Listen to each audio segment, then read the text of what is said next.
Гласот на Америка на македонски. Преку една деценија вашиот прозорец кон САД. А сега, директно од студиото во Вашингтон. Добро вечер. Ова е ТВ журналот Newsflash на Гласот на Америка на македонски. Со вас во оваа емисија ќе биде Јане Бојаджиевски. Американскиот претседател Барак Обама одржа пресконференција во Белата куќа за најгорливите прашања во домашната и надворешната политика. Ги критикуваше конгресните републиканци за буџетските преговори за повлекувањето од Авганистан. Рече дека ќе се спроведува одговорно. Почнуваме со вестите. Американскиот претседател Барак Обама ги предупреди републиканските законодавци дека доколку не дозволат зголемување на даноците за најбогатите американци, тоа може да има значително и непредвидливо влијание по економијата поради тоа што САД не ќе можат да го исплаќаат националниот долг. Тој го повика Конгресот итно да постигне договор за намалување на дефицитот и да ја зголеми крајната граница за владино поземување од 3,14 трилиони долари. Републиканците пак тврдат дека решението е во кратењето на владините трошоци. На надворешен план, Обама рече дека повлекувањето од Авганистан ќе се одвива одговорно и дека САД ќе продолжат да вршат притисок врз Ал-Каида, дури и кога американските сили ќе заминат од земјата. Смена на чело на Пентагон. Роберт Гейтс се пензионира по преку 4,5 годишна инволвираност во војните во Ирак и во Авганистан. Гейтс служеше и во претходната влада на председателот Џорџ Буш. Негов наследник е досегашниот директор на ЦИА Леон Панета. Пакистанскиот министер за одбрана Ахмед Мактар ги повика САД да заминат од зафрлената воздушна база во југоисточен Пакистан, за која вели дека се користи за напади со беспилотни летала против Талебан и Ал-Каида. Американски лица велат дека во базата нема американски персонал. Националната нуклеарна лабораторија во Лос Аламос, Ново Мексико, мораше да стави клуч на врата поради шумски пожар во непосредна близина. Сепак властите уверуваат дека депото нуклеарен отпад во комплексот не е во опасност. Поп звездата Џастин Тимберлејк купи акции во некогаш мощна популарната мрежа за дружење MySpace, која деновиве беше продадена за 35 милиони долари. Тимберлејк со останатите инвеститори планира да ја пренасочи кон музиката. Грчкиот парламент вчера го усвои план од кризни мерки за штедење од 40 милиарди долари, што беше услов земјата да добие на тамошна финансиска помош од странство. Грција веќе 2 дена е парализирана поради генерален штрајк. Во следнава репортажа, граѓани, аналитичари и новинари размислуваат што е најдобро за Грција и за Европската Унија.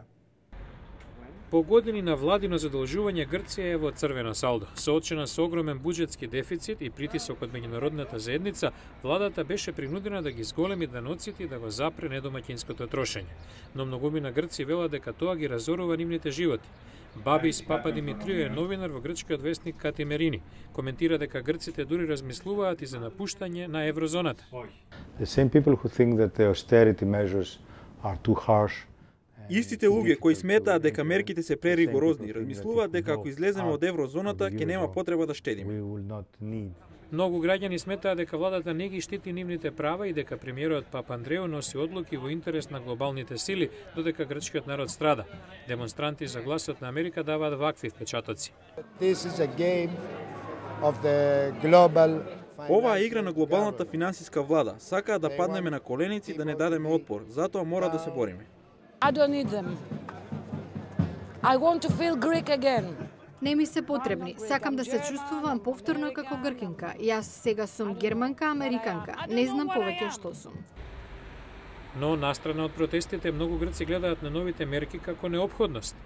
I think the policies are a good step towards finding common ground with the European Union. Добар чекор кон наоѓање заедничка основа со Европската Унија, визија кон која треба да се стремат сите грци. Денес ниту една земја не може да действува изолирано. Иднината на Грција во еврозоната е во раце на самата земја. Политичарите мора да балансираат меѓу потребите на нивните граѓани и барањата од глобалните партнери, смета аналитичарката Ванеса Роси. I really don't think that there is a desire within the Eurozone to see member states leave. Мислам дека во еврозоната нема расположение за заминување на една членка, но постојат околности во кои ќе биде тешко да се понуди нова помош. Треба да се земат предвид обете нешта.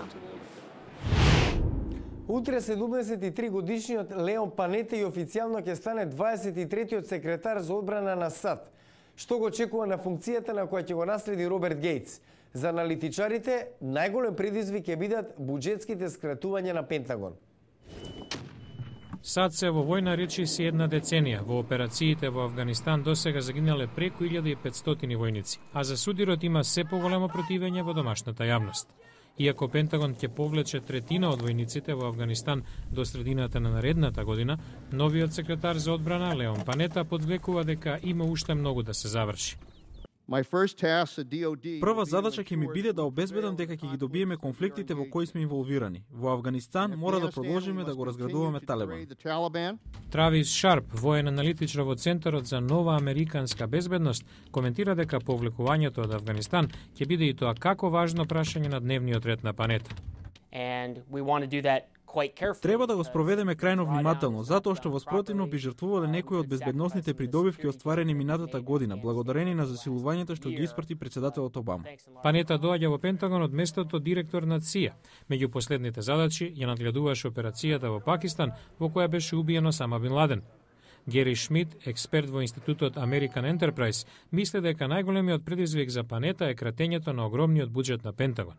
Председателот Обама веќе нареди рез во одбраната од $400 милиарди во текот на наредните 12 години. Во меѓувреме, САД и натаму мака мачат со огромен буџетски дефицит, а американската армија троши $10 милиарди месечно на војната во Афганистан.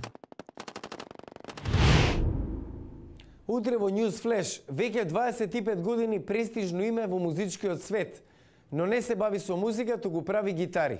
Гледајте утре во News Flash. Сантана и Ди Меола меѓу муштериите. Како Пол Рид Смит стана едно од главните имиња во правењето гитари. Гледајте во утрешен News Flash. Го гледавте News Flash на Гласот на Америка на македонски. Јас сум Јане Бојаджиевски од студиото во Вашингтон. За најнови содржини посетете нашата веб страница glasnaamerika.com. Пријатна вечер. Се гледаме утре.